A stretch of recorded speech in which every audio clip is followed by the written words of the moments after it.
이 파티가 아무리 계속 된다고 해도 네. 뭐 음식이 떨어진다든지 뭐 술이 떨어진다든지 어쨌든 파티는 끝날 건데 네. 이 파티를 법이라고 치었을 때 이 파티가 언젠지는 모르겠지만 끝은 날 거잖아요. 그렇죠. 지금 당장은 아닐 것 같긴 해요. 제 네. 생각에도. 근데 이 파티가 끝날 것 같은 거는 개개인마다 이제 예측하는 시점이 다를 텐데 네. 뭘 해야 될까요? 지금은 주식의 비중이 높게 가지고 가고 있죠. 네. 그러면은 파티가 줄어든다라고 하면은 주식 시장에 있는 돈이 채권으로 갈 수도 있고, 그리고 이제 안전자산으로 넘어가는 이런 흐름이 나타날 거예요. 이게 주식 시장에서 완전 비중을 줄이면서 이제 투자를 하는 거는 사실 아닌데, 왜냐면 채권은 안정적이긴 하나 수익률 자체가 워낙 낮거든요. 그래서 이제 포트폴리오를 어떤 식으로 다변화할 것인지, 사실 지금 공부하기가 가장 좋은 시기라고 생각을 하는 게, 지금은 주식 시장이 계속 잘 가고 있으니까 주식에 대한 공부를 조금 소홀히 하고, 나머지 그러면은 주식시장이 이렇게 될 때 나중에는 우리가 어떤 쪽으로 이제 영향을 미치면서 나타날까? 경제가 유동성으로 줄어들었다면은, 유동성이 줄어들면은 이거는 경제가 좋기 때문에 유동성을 또 줄일 거다.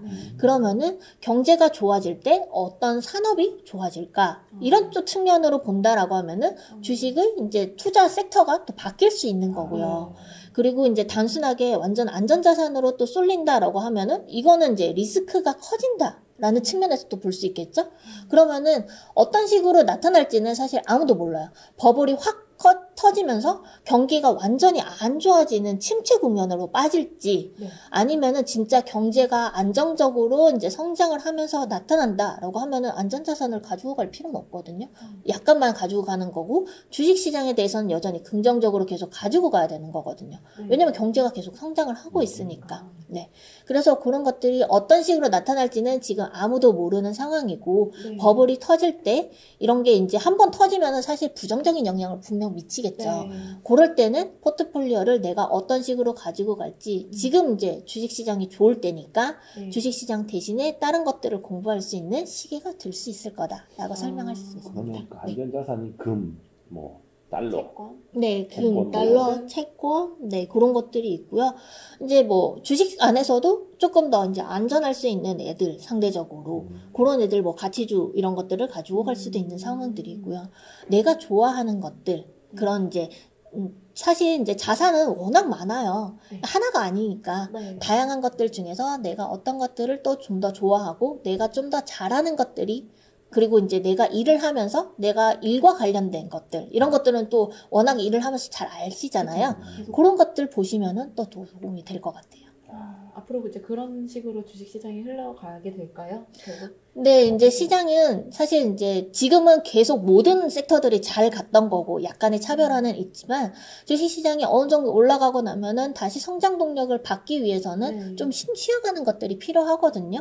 쉬어갈 때 그러면은 앞으로 어떤 산업이 더 성장을 할 것인가, 이런 것들을 분석을 하고, 그래서 트렌드를 알아야 되는 것들이, 그러면은 이런 기업들은 다른 기업들이 성장이 주춤하더라도 이런 기업들은 여전히 치고 나갈 수 있다라는 거죠. 그러면 이런 쪽으로 이제 포트폴리오를 이제 또 조정을 한다라고 하면은, 남들이 그냥 이제 단순하게 지금 가지고 있는 거 그대로 가지고 간 것보다 포트폴리오를 바꿔서 수익률을 더 올릴 수 있는 그런 것들이 될 것 같아요. 제가 지금 단순히 드는 생각은 그러면 뭐 약간 환경주나 바이오주 이런 네. 것들은 앞으로 뭐 경제가 안 좋아진다고 하더라도 네. 계속 올라갈 산업들인가요? 네, 사실 이제 신성장 산업들, 신성장. 네, 그러면은 이제 바이든 정부와 또 연관을 지어보면은, 바이든 정부에서는 뭐 뉴딜 정책을 펼치고, 그리고 이제 친환경적인 것들 생각을 하고, 그래서 사실 뭐 전기차 이런 것들이 작년에 엄청 많이 올랐던 게, 이런 거 기대감들이 많이 반영이 됐거든요. 작년에 너무 많이 올랐으니까 올해는 좀 쉬어가는 모습들이 나타날 수는 있어요.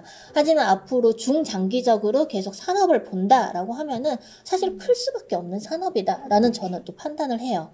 그래서 우리가 지금 이제 언택트 시대에서 이제 다시 뭐 커넥트 이런 것들이 나오긴 하지만, 이런 식으로 계속 사회가 흘러간다라고 하면은 재택근무도 또 많이 늘어날 테고요. 그러면 언택트 산업들, 그리고 이제 컨텐츠와 관련된 것들, 이런 산업들은 앞으로 이제 신성장 동력으로 또 우리나라에게, 또 우리나라도 잘하는 분야이기도 하고요.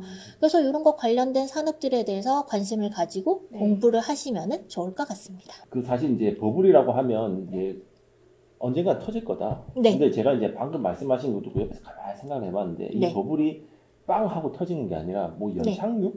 약간 이런 느낌으로도 버블이 좀 작아질 수 있지 않을까. 네. 그럴 수도 있나요, 근데?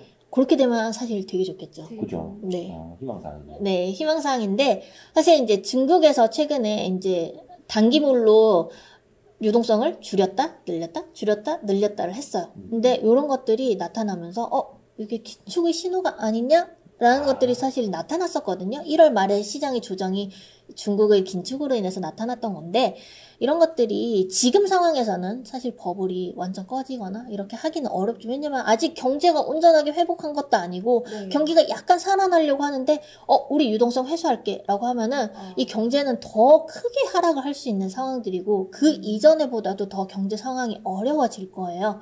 그렇기 때문에 버블 자체가 조금씩 줄어들면서 조절을 할 수 있다라고 하면은 좋겠지만 사실 매도 빨리 먹는 게 낫다고.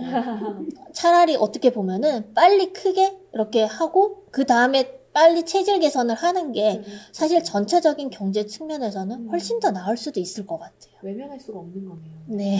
이게 정말 어려운 게 사실 네. 이제 경기가 좋을 때 옛날에 예를 들어서 제가 기억하기로는 IT 버블 뭐 이런 게 보면 네네네, IT 산업이 맞아요. 좋을 때잖아요. 네. 근데 지금 경기가 안 좋은데 네. 버블이란 말이죠. 네. 그럼 경기가 좋아져요. 네. 그럼 버블이 꺼지면 안 되고 계속 더 커져야 되잖아요. 근데 그게 아닌 것 같아요. 지금 말씀하신 거 제가 들어보면. 네. 유동성으로 인해서 사실 지금의 시장이 계속 이제 경기를 살려왔던 거니까 경기가 괜찮아지면은 돈을 계속 풀어줄 이유가 없는 그럼 거죠. 그게 이제 버블이 아닌 게 되는 거죠. 네. 그래서 그런 것들을 회수를, 통화량을 조금씩 줄여나가도 경제 자체가 선순환을 하고 있다라고 하면은 버블을 회수하는 게 시장에 별로 영향을 안 미칠 수도 있게 되는 거죠. 그게 연착륙이겠네요. 네. 긴축을 한다고 하면 중국 같은 네. 경우에 긴축을 했다고 하셨는데 그럼 양적 완화의 반대는 돈을 회수를 하는 건가요? 네, 어떤 그렇죠. 식으로 회수를 하게 되나요? 풀었던 돈을 네. 이제 채권을 발행을 했던 거를 채권을 다시 이제 회수를 하거나 이런 식으로 반대로 가는 거죠. 그 회수한다는 게 야 너 내 채권 사갔으니까 다시 나한테 팔어 이렇게 하는 거예요? 아니죠. 그러니까요. 그런 개념은 네. 돈을 다시 뺏어올 수는 없잖아요. 네, 채권도 사실 보면은 네. 이게 기간이 있죠. 네. 단기물이 있고 장기물이 있고. 그러면은 단기물이 이제 끝나면은 연장을 안 해주는 거죠. 이제 그 아니면 기간이 또 끝났으니까. 뭐 금리 같은 걸로 조정을 하기도 하나요? 기준금리로 또 조정을 하기도 하고요. 그리고 일반적으로 기준금리와 사실 이제 채권금리는 약간 이제 비슷하게 움직이기도 하지만 수급에 의해서 움직이는 것들, 채권 발행과 회수, 이런 것들로 움직이는 게 일반 국채금리라고 할 수 있는데, 국채금리도 장기물 같은 경우가 그런 식으로 시장과 그리고 또 이제 전체적인 이제 경기 흐름과 또 영향을 많이 미치는데, 이런 채권을 찍었다가, 이제는 더 이상 필요 없을 것 같아? 그러면은 채권을 안 찍고, 이런 식으로 하면서 유동성을 또 조절해 나가는 거죠. 오늘 전체적으로 유동성이나 이제 그런 것들에 대해서 배워보는 시간이었던 네. 것 저는 같아요. 너무 재밌었어요. 오늘 진짜. 네. 선생님 모셔가지고 네. 진짜 이거 뭐라고 해야 되나 이 경제 강의, 쉬운 경제 강의. 어려운 경제를 쉽게 풀어주신 네. 거죠. 네. 그 제가 이제 오늘 마지막으로 정리하자면 주식 투자를 할 때 뭐 A 주식 사라고 하면 A 주식에 대해서 조금 들여다보는 사람들이 이제 이 책을 보실 때 제가 봤을 때는 네. 국채금리, 네. 금리, WTI, 환율 요 정도는 알고 가셔야 될 것 같아요. 그리고 플러스 우리나라는 수출 중심이니까 아. 수출 지표 꼭 보셨으면 좋겠어요. 수출 지표. 네. 이 첨삭까지 완벽하게. 네. 우리나라는 특히 이제 1일에 수출 지표를 발표를 하고 중간에 1일부터 10일까지, 1일부터 20일까지 이런 지표들을 발표를 해요. 네. 그래서 다른 국가보다 수출 지표들이 사실 먼저 나오고 그렇기 때문에 다른 국가에서도 선진국에서도 우리나라 수출 지표를 또 확인을 하거든요. 아, 그래요? 네, 왜냐면은 사실 이제 수출을 대표적인 국가가 우리나라이기 때문에 중국으로, 미국으로 가는 것들을 또 확인을 할 수 있거든요. 네. 그래서 전체적인 경제 상황을 확인할 수 있기 때문에 진짜 중요하다. 네, 강조 드릴게요. 이거 마지막으로 이제 뭐 플러스 알파일 수도 있는데 요즘 HMM이 핫하잖아요. 네. 실을 공간이 없어서 못 한다고 하는데 네네. 약간 그것도 연관이 있나 봐요. 사실 이제 전체적으로 그럼 경제가 괜찮아지고 그렇죠. 있다라는 거죠. 물동량이 늘어나고 있고 뭐 물동량과 관련된 지표는 또 BDI라고 있기는 한데요. 줄줄 나오시네요. 네. 네, 이런 것들도 다 인터넷에 찾아보시면은 매일매일 뭐 이제 매일매일까지도 나오고 뭐 이제 신문으로도 나오고 다 무료로 확인을 하실 수가 있어요. 사실 끝이 없어요. 보려고 하면은 지표들이.